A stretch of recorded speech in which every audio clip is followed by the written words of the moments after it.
اور حدیث میں آتا ہے نبی کریم صلی اللہ علیہ وسلم نے فرمایا لقد كان فيما قبلكم من الامم محدثون فإن يك في امتي محدث فإنه عمر لقد كان فيما قبلكم من الامم کہ تم سے پہلے جو امتیں گزری ہیں، تم سے پہلے جو لوگ گزر ہیں، ان میں ایسے لوگ موجود تھے جنہیں محدث کہا جاتا ہے۔ اور یہ یاد رکھیے، آپ نے یہ اشتہاروں پہ یہ محدث لفظ پڑھا ہوگا، دال کے نیچے زیر ہو، دال کے اوپر شد ہو، تو اس کا مطلب ہوتا ہے حدیث کو بیان کرنے والا، حدیث کو بیان کرنے والا، حدیث کو پڑھانے والا، حدیث کا استاد، وہ محدث ہوتا ہے۔ یہ محدث ہے، دال کے اوپر زبر ہے۔ کیا ہے؟ فرمایا ہر امت میں ایسے لوگ موجود۔ وہ کون شخص ہوتا ہے؟ جس کو اللہ رب العالمین، جس کو ہم شعوری اعتبار سے، انٹلیکٹ کے اعتبار سے، دانش اور فہم و فراست کے اعتبار سے ہم کہتے ہیں کہ یہ شخص دوسروں سے زیادہ صائب رائے رکھنے والا ہے، اس کو یہ بات جلدی سمجھ آ جاتی ہے، اللہ کی طرف سے کوئی الہام اس کو ہوتا ہے، کوئی القاء ہوتا ہے۔ فرمایا فَإِن يَكُ فِي أُمَّتِي مُحَدَّثٌ فَإِنَّهُ عُمَرٌ، اگر میری امت میں اگر کوئی ایسا شخص موجود ہے تو اس کا نام عمر فاروق رضی اللہ تعالیٰ۔ بسم اللہ الرحمن الرحیم۔ اولئک کتب فی قلوبہم الایمان وأيدهم بروح منه ويدخلهم جنات تجري من تحتها الأنهار خالدين فيها رضي الله عنهم ورضوا عنه أولئك حزب الله ألا إن حزب الله هم المفلحون۔ صدق الله العظيم۔ حمد و ثنا، تعریف و تمہید، حمد، کبریائی اور بڑائی اللہ رب العالمین کی ذات کے لیے ہے۔ درود و سلام امام کائنات، امام المرسلین، شفیع المذنبین اور رحمت للعالمین جناب محمد الرسول اللہ صلی اللہ علیہ وآلہ وسلم کی ذات اقدس پر۔ حضرات دی وقار، آج ذی الحج کی 29 تاریخ ہے، اور ممکن ہے کہ آج ہجری سال 1443 کا آج آخری دن ہو، اور اگر آج چاند کی رویت ہوتی ہے تو ہم ہجری کے نئے سال میں داخل ہو جائیں گے، اور اگر آج چاند کی رویت نہیں ہوتی تو انشاءاللہ ہم کل ہجری کے نئے سال میں ضرور داخل ہوں گے۔ تو اللہ رب العالمین سے دعا ہے کہ اے مالک الملک، ہمارا یہ والا سال جو ہم نے گزارا ہے بتقاضۂ بشریت جو ہم سے غلطیاں اور کوتاہیاں اور معصیات اور نافرمانیاں ہوئی ہیں، اللہ کریم تو اپنی رحمتوں سے اس کو معاف فرما دے، اور آئندہ سال کے لیے اللہ کریم ہمارے اوپر اپنی رحمت کی برکھا برسائی رکھنا، اور تیری رحمت کی آغوش میں ہم لپٹے رہیں، اور معصیات اور نافرمانیوں سے اللہ کریم ہمیں محفوظ فرمانا۔ قرآن کریم میں اللہ رب العالمین نے 12 مہینوں کا تذکرہ کیا ہے، اور سورہ توبہ کی آیت میں رب العالمین نے اس کا تذکرہ یوں فرمایا ہے، ان عدت الشہور عند اللہ 12 شہرا فی کتاب اللہ یوم خلق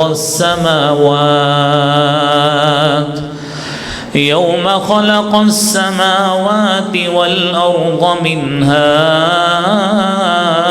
4 حرم ذلك الدين القيم فلا تظلموا فيهن أنفسكم وقاتلوا المشركين كافة كما يقاتلونكم كافة واعلموا أن الله مع المتقين۔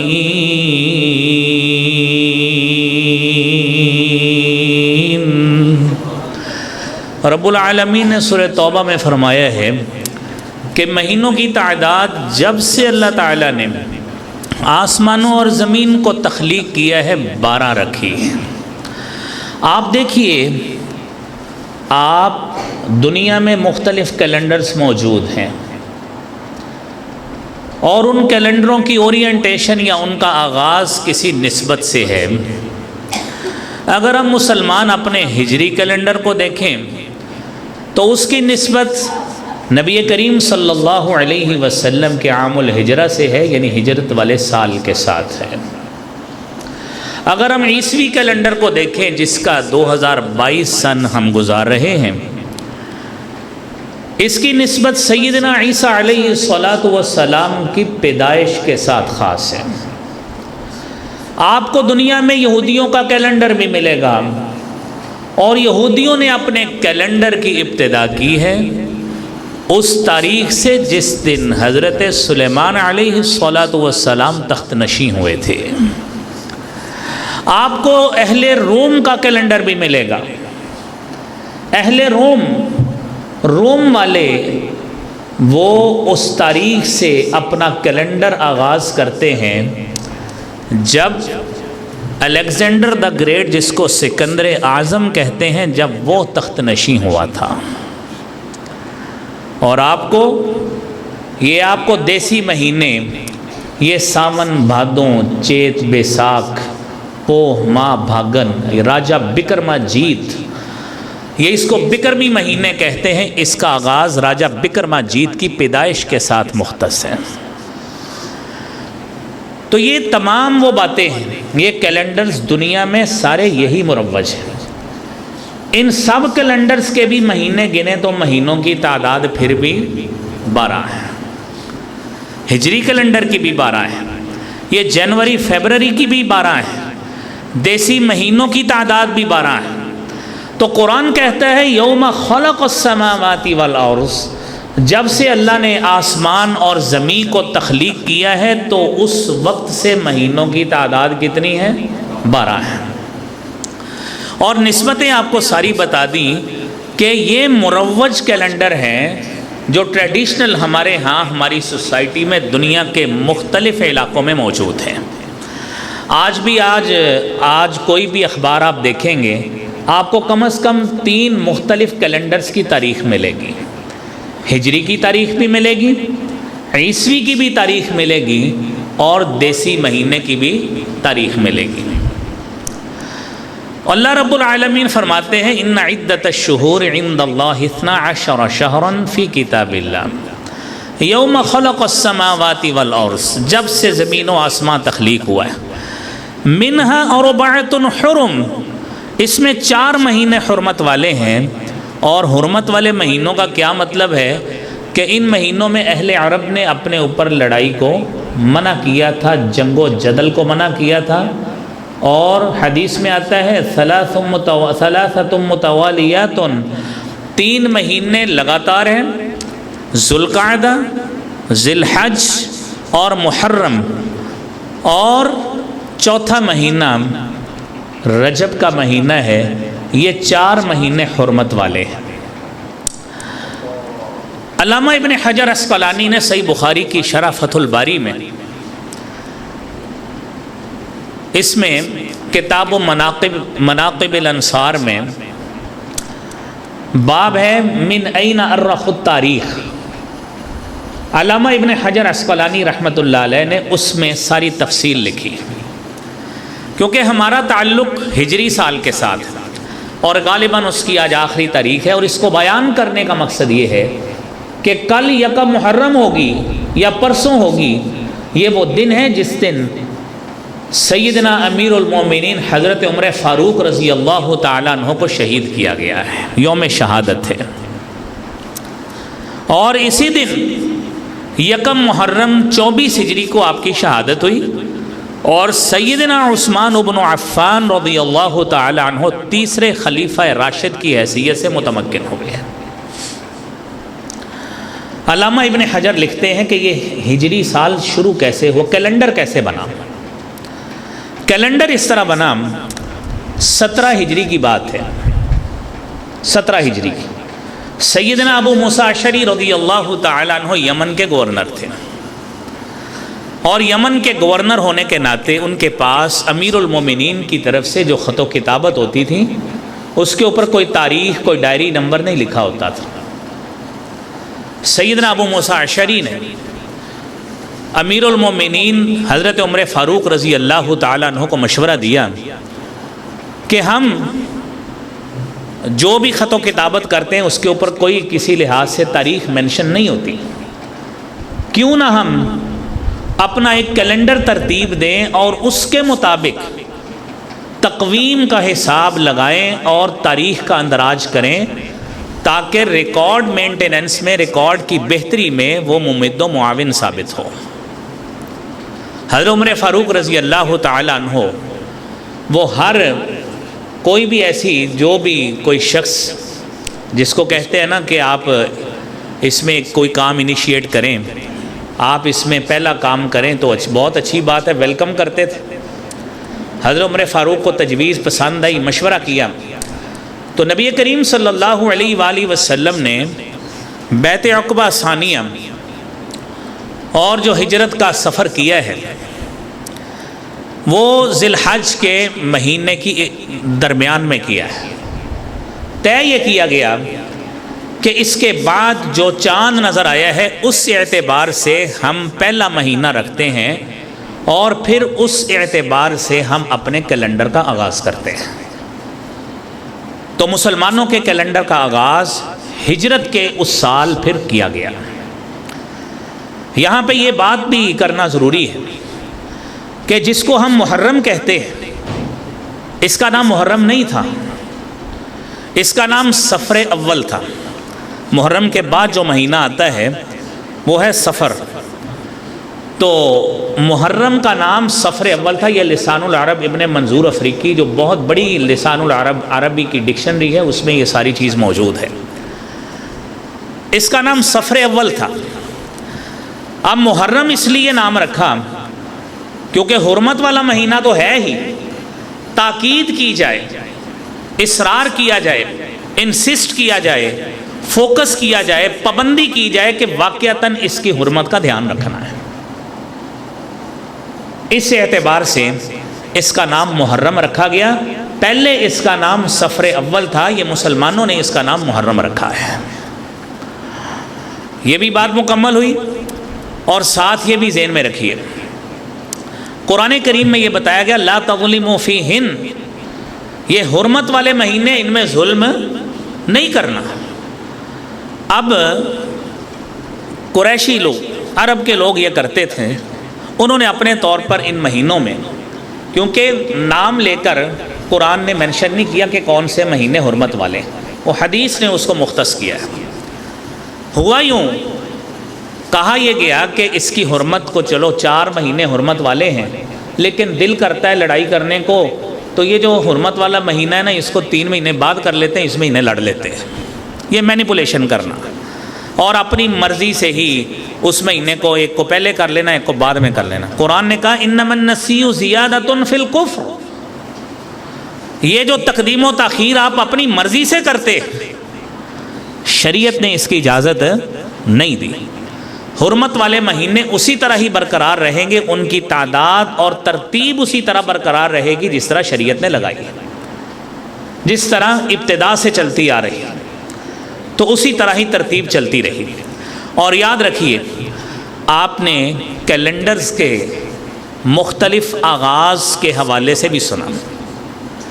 ہمارا ہجری کیلنڈر وہ میرے بھائیوں وہ کوئی اللہ کے رسول صلی اللہ علیہ وسلم کی تاریخ پیدائش کے حوالے سے نہیں ہے، اس کے پیچھے تو ظلم کی داستان ہے، اس کے پیچھے تو وہ سفاکیت اور بربریت ہے جو مسلمانوں کو مکہ میں رہتے ہوئے دین اسلام پر چلنے کی خاطر مسلمانوں کو ظلم کا سامنا کرنا پڑا۔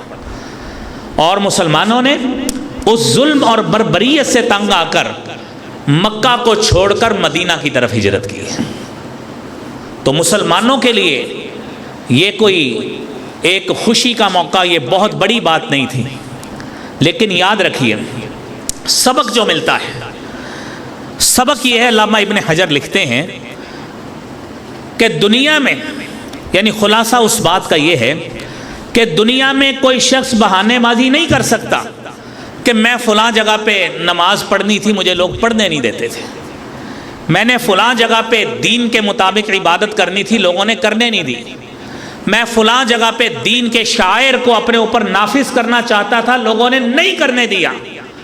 آپ کے سامنے داستان ہجرت موجود ہے، اللہ کے رسول صلی اللہ علیہ وآلہ وسلم کا سفر ہجرت موجود ہے.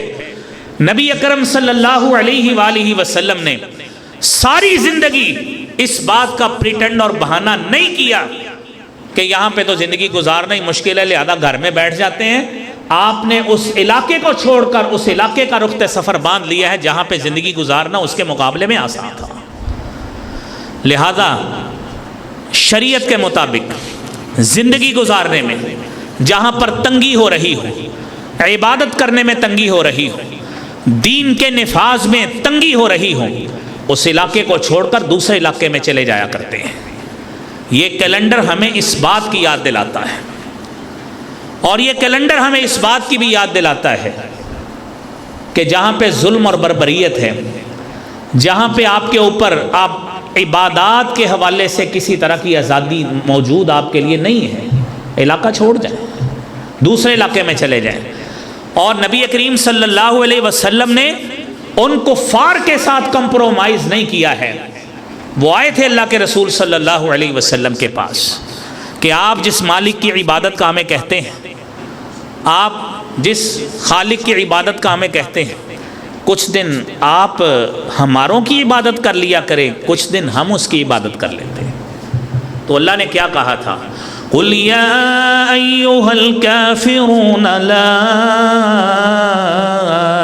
أَعْبُدُ مَا تَعْبُدُونَ.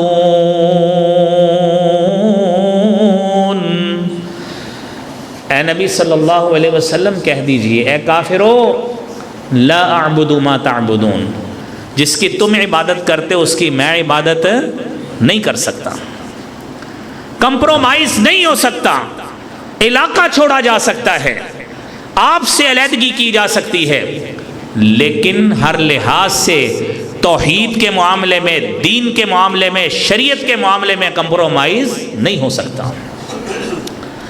میرے بھائیوں، یہی محرم ہے.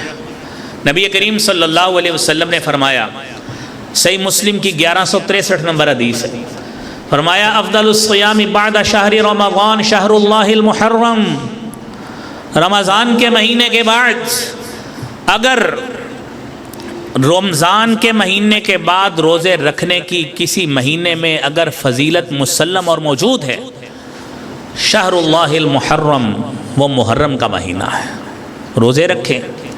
اور صحیح مسلم کی اسی سے پہلے 1162 نمبر حدیث، نبی کریم صلی اللہ علیہ وسلم نے فرمایا صیام یوم عاشوراء، عاشورہ کا روزہ، 10 محرم کا روزہ، ارجو من اللہ، مجھے اللہ سے امید ہے، یکفر السنہ التی قبلہ، اللہ کریم سے امید ہے اللہ کریم 1 سال قبل کے گناہوں کو معاف فرما دیتے ہیں. نبی کریم صلی اللہ علیہ وسلم جب مدینہ میں تشریف لے گئے، وہاں پہ لوگوں کو پایا کہ لوگ 10 تاریخ کا روزہ رکھتے ہیں. پوچھا کیوں رکھتے ہیں؟ یہودی روزہ رکھتے تھے، حضرت موسیٰ علیہ السلام کو اس دن نجات ملی ہے فرعون سے. آپ نے فرمایا ہم حضرت موسیٰ سے قربت کا زیادہ حق رکھتے ہیں، لہذا اگر میں لئن بقیت السنۃ القادمہ لاصومن التاسع، اگر میں آئندہ سال موجود رہا تو میں 9 کا ضرور رکھوں گا. ہم نے 10 کا روزہ رکھنا ہے نبی صلی اللہ علیہ وسلم کا ساری زندگی کا عمل سمجھ کر، 9 کا روزہ رکھنا ہے آپ کی خواہش سمجھ کر کہ آپ کو اگلے سال موقع نہیں مل سکا، آپ کی زندگی نے ساتھ نہیں دیا، لہذا 2 روزے 9 اور 10 کا رکھنا ہے. اب آئیے میرے بھائیوں، حضرت عمر فاروق رضی اللہ تعالیٰ عنہ کی کچھ بات کرتے ہیں. یکم محرم کو آپ کی شہادت ہوئی۔ عمر فاروق رضی اللہ تعالی عنہ نبی کریم صلی اللہ علیہ وآلہ وسلم کے ساتھ 9ویں پشت پر آپ کے ساتھ آپ کا نسب نامہ ملتا ہے۔ کیسے ملتا ہے؟ سیدنا عمر فاروق رضی اللہ تعالی عنہ آپ نبی صلی اللہ علیہ وسلم کی 9ویں پشت پر کعب نامی شخصیت کے 2 بیٹے ہیں۔ ایک کا نام ہے مرہ، ایک کا نام ہے عدی۔ نبی کریم صلی اللہ علیہ وسلم مرہ کی اولاد سے ہیں، جبکہ عمر فاروق رضی اللہ تعالیٰ عنہ عدی کی اولاد سے ہیں۔ عمر فاروق رضی اللہ تعالیٰ عنہ اللہ رب العالمین نے آپ کو جو فضیلت عطا فرمائی، جو آپ کو منقبت عطا فرمائی، اور اس میں کوئی شک نہیں ہے کہ عمر فاروق رضی اللہ تعالیٰ عنہ کی خدمات کا وہ چیپٹر جو خلافت سے پہلے کا ہے وہ ایک الگ موضوع ہے، اور پھر مدینہ منورہ کی زندگی میں جو نبی صلی اللہ علیہ وسلم کے ساتھ گزاری ہے، جو آپ کے ساتھ مدینہ میں زندگی گزاری، جنگوں میں حصہ لیا، جہاد میں حصہ لیا، وہ ایک الگ زندگی ہے۔ اور تقریباً 10 سال جو خلافت کی ہے اور اس میں جو اصلاحات کی ہیں وہ ایک الگ موضوع ہے، جو 1-2 جمعوں میں بھی بیان پورا نہیں ہو سکتا۔ جتنے ہم فضائل بزبان نبوت انشاءاللہ کوشش کرتے ہیں 4-5 حدیث آپ کی خدمت میں پیش کریں۔ عمر فاروق رضی اللہ تعالیٰ عنہ حضرت عمر بن عاص رضی اللہ تعالیٰ عنہ بیان کرتے ہیں، صحیح بخاری کی 3662 نمبر حدیث ہیں، کہتے ہیں میں نے نبی کریم صلی اللہ علیہ وسلم سے سوال کیا کہ اللہ کے رسول صلی اللہ علیہ وسلم ای الناس احب الیک، لوگوں میں سے سب سے محبوب شخصیت آپ کے ہاں کون سی ہے؟ فقال، آپ صلی اللہ علیہ وسلم نے فرمایا عائشہ، سب سے محبوب شخصیت عائشہ ہے۔ کہنے لگے میں نے پوچھا اللہ کے رسول صلی اللہ علیہ وسلم من الرجال، مردوں میں سے بتائیے، مردوں میں سے کون ہے؟ فرمایا ابوہا، عائشہ کا باپ جسے ابو بکر کہا جاتا ہے۔ میں نے پوچھا ثم من، اللہ کے رسول صلی اللہ علیہ وسلم ابو بکر کے بعد آپ کو مردوں میں سے سب سے محبوب ترین شخصیت کون سی ہے؟ فرمایا عمر بن الخطاب و عمر بن خطاب رضی اللہ تعالی۔ یہ صحیح بخاری کی ایک حدیث ہے۔ دوسری حدیث سنیے، نبی کریم صلی اللہ علیہ وآلہ وسلم نے فرمایا ان اللہ تعالی جعل الحق علی لسان عمر، اللہ کریم نے حضرت عمر بن خطاب رضی اللہ تعالیٰ عنہ کی زبان پہ حق کو جاری کر دیا ہے۔ ایک نہیں ہے، 2 نہیں ہے، احادیث میں مختلف اکٹھی کریں 539 احادیث ہیں جو حضرت عمر فاروق رضی اللہ تعالیٰ عنہ سے مروی، 539 احادیث، اور ان 539 احادیث میں سے وہ احادیث جو صحیح بخاری میں موجود ہیں، جو صحیح بخاری میں احادیث موجود حضرت عمر فاروق رضی اللہ تعالیٰ عنہ سے، ان کی تعداد 34 ہے، اور حضرت عمر فاروق سے روایت شدہ احادیث جو صحیح مسلم میں ہیں ان کی تعداد 21 ہے۔ 539 احادیث حضرت عمر فاروق سے مروی ہے، اور عمر فاروق کی وہ شخصیت کہ ایک مرتبہ نہیں، 2 نہیں، مختلف مواقع پر نبی کریم صلی اللہ علیہ وآلہ وسلم کو مشورہ دیا، آپ کے ساتھ کسی خواہش کا اظہار کیا، اللہ کریم نے اس بات کو قرآن بنا کے نازل کر دیا۔ 2-3 مثالیں آپ سنیے۔ خواہش کا اظہار کیا کہ اللہ کے رسول صلی اللہ علیہ وسلم کیوں نہ یہ جو مقام ابراہیم ہے یہ آپ کے لیے جائے نماز ہونا چاہیے، نماز کی جگہ ہونا چاہیے، اور اس کی تفسیر میں مفسرین نے یہ بھی موجود ہے، لکھا ہے کہ خواہش کا اظہار کیا کہ اللہ کے رسول صلی اللہ علیہ وسلم آپ کے جد امجد نے اس کو تعمیر کیا ہے، کیوں نہ اس طرف کو اللہ کریم کی طرف سے قبلہ بنا دیا جائے تو قرآن کریم میں وہ سارا واقعہ موجود ہے۔ پہلی آیت ہے وَاتَّخِذُوا مِن مَّقَامِ إِبْرَاهِيمَ مُصَلًّى، کہ ابراہیم علیہ الصلاۃ کے مقام کو مصلی بنا لیا جائے، اور تحویل کعبہ کا واقعہ وہ 2 ہجری میں موجود ہے کہ قَدْ نَرَىٰ تَقَلُّبَ وَجْهِكَ فِي السَّمَاءِ، کہ ہم نے آپ کا چہرہ آسمان کی طرف اٹھتے دیکھا ہے، لہذا فَوَلِّ وَجْهَكَ شَطْرَ الْمَسْجِدِ الْحَرَامِ، نماز کے لیے اپنے رخ انور کو اب بیت اللہ الحرام کی طرف پھیر لیجیے۔ ایک موقع عمر فاروق کہتے ہیں۔ دوسرا موقع وہ آیا کہ میں نے آپ صلی اللہ علیہ وسلم سے کہا کہ اللہ کے رسول صلی اللہ علیہ وسلم قد ورد علیک البر والفاجر، آپ کے پاس نیک سے نیک لوگ بھی آتے ہیں اور ایسے لوگ بھی آتے ہیں جو گناہگار بھی ہیں، آپ کی ازواج مطہرات پردہ نہیں کرتی، کیوں نہ آپ ان کو پردے کا حکم دیں؟ آپ صلی اللہ علیہ وسلم نے خاموشی کا اظہار فرمایا، لیکن اللہ تعالیٰ نے قرآن بنا کے نازل کر دیا۔ یا ایھا النبی قل لازواجک وبناتک ونساء المؤمنین یدنین علیہن من جلابیبہن ذالک ادنی ان يعرفن فلا يؤذين وكان الله غفورا رحيما۔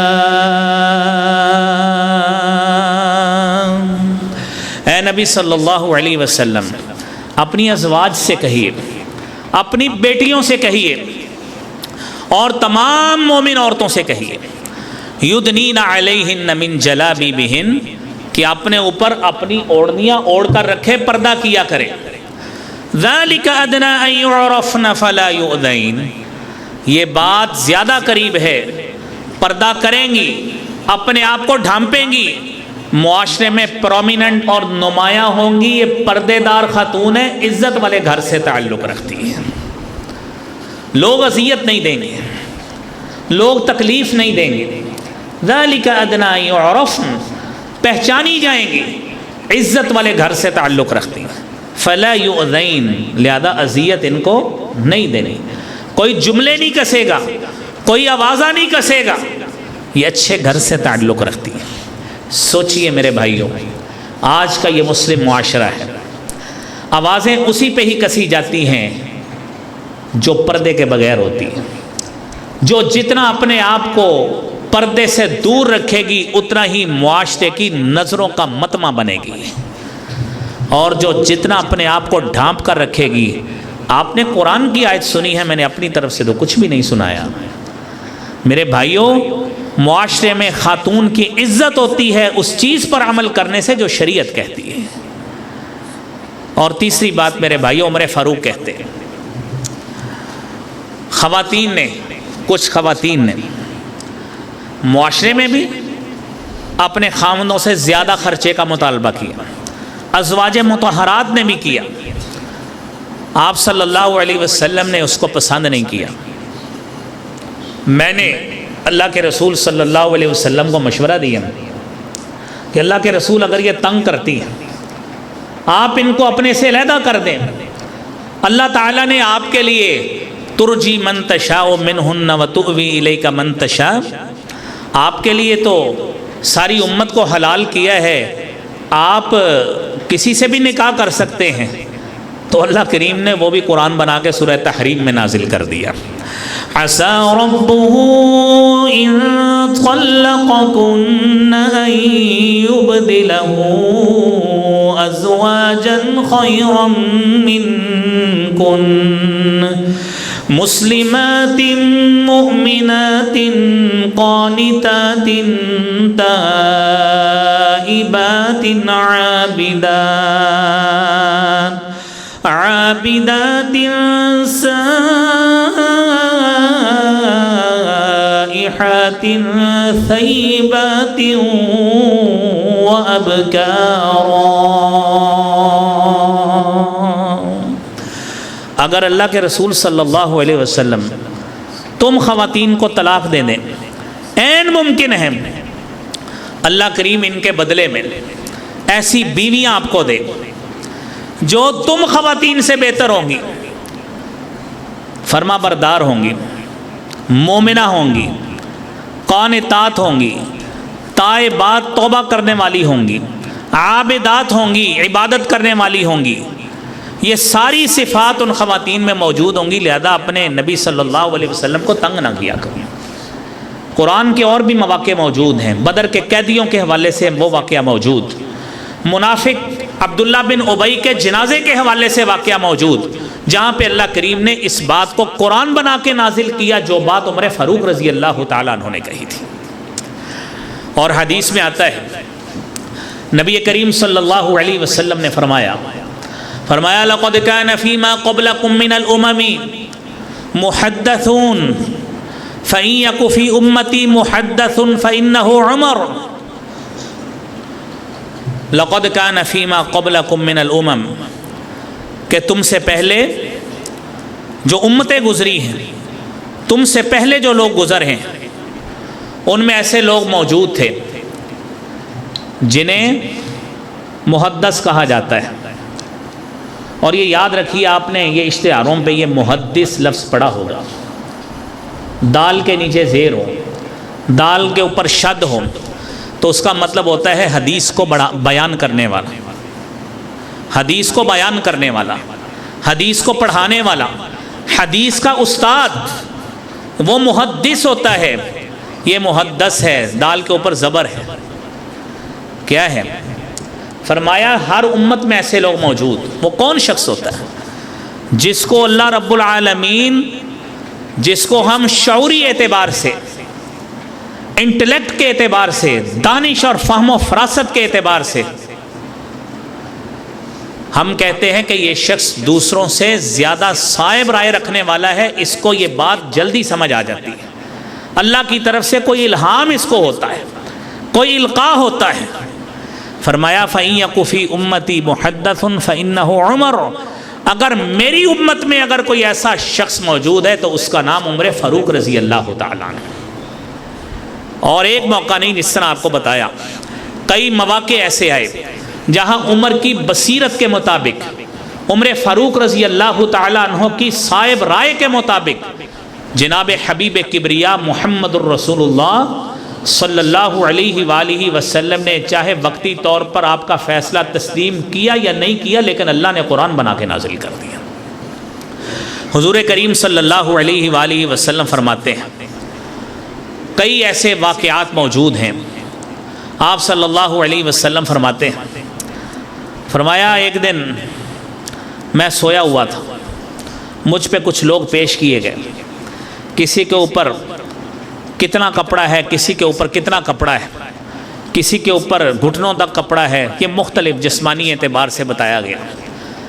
عمر فاروق پیش کیے گئے، عمر فاروق، ان کے اوپر ایسی قمیض تھی یجترہ الی، جو اس کو کھینچ رہی تھی، یعنی قمیض پیچھے لٹک رہی ہے۔ فرمایا ما اولتہ، اللہ کے رسول صلی اللہ علیہ وسلم آپ نے کیا تعبیل کی پھر اس خواب کی؟ میرے نبی محترم صلی اللہ علیہ وآلہ وسلم نے فرمایا دین کہ دینی غیرت اور حمیت کے اعتبار سے اگر کوئی شخص اتنا دین میں غرق ہے میرے صحابہ میں، تو اس کا نام عمر فاروق رضی اللہ تعالیٰ عنہ۔ اور یہ عمر فاروق رضی اللہ تعالیٰ عنہ، آپ صلی اللہ علیہ وسلم نے فرمایا کہ مجھے دودھ پیش کیا گیا خواب میں، میں نے دودھ پیا اور دودھ پی کر میں نے وہ سارے کا سارا بعد میں عمر فاروق رضی اللہ تعالیٰ عنہ کو دیا۔ اتنا پیا، اتنا سیراب ہوا کہ جس طرح انگلیوں سے، ناخنوں سے دودھ نکلنے لگ گیا۔ صحابی رسول رضی اللہ تعالیٰ عنہ پوچھتے ہیں اللہ کے رسول صلی اللہ علیہ وسلم ما اولتہ، آپ نے کیا تعویل کی؟ آپ نے فرمایا العلم، میرے بعد اگر بصیرت کے اعتبار سے، فہم و دانش کے اعتبار سے اگر اللہ تعالیٰ کسی کو یہ فہم اور دانش عطا فرمائیں گے تو میرا صحابی عمر فاروق رضی اللہ تعالیٰ عنہ ہوں گے۔ اور اسی حوالے سے آپ نے ابو بکر اور عمر فاروق کے حوالے سے کہا تھا کہ میرے یہ دونوں صحابی ابو بکر صدیق اور عمر فاروق سیدہ کہول اہل الجنہ، جنت میں جو عمر رسیدہ لوگ ہوں گے ان کی سرداری میرے ان دونوں صحابہ کرام کو ملے گی، ابو بکر صدیق اور عمر فاروق رضی اللہ تعالیٰ عنہ۔ اور میرے بھائیوں، یہ وہ صحابہ کرام ہیں، کیونکہ وقت تقریباً ہمارا پورا ہو رہا ہے، آپ اس صحابہ کرام کے اس پورے کے پورے گروپ کے حوالے سے قرآن کی آیت جو سورہ مجادلہ کے آخر میں ہے، اللہ رب العالمین فرماتے ہیں اولئک کتب فی قلوبہم الایمان وأیدہم بروح منہ وَيُدْخِلُهُمْ جَنَّاتٍ تَجْرِي مِن تَحْتِهَا الْأَنْهَارُ خَالِدِينَ فِيهَا رَضِيَ اللَّهُ عَنْهُمْ وَرَضُوا عَنْهُ أُولَئِكَ حِزْبُ اللَّهِ ألا إن حزب الله هم المفلحون۔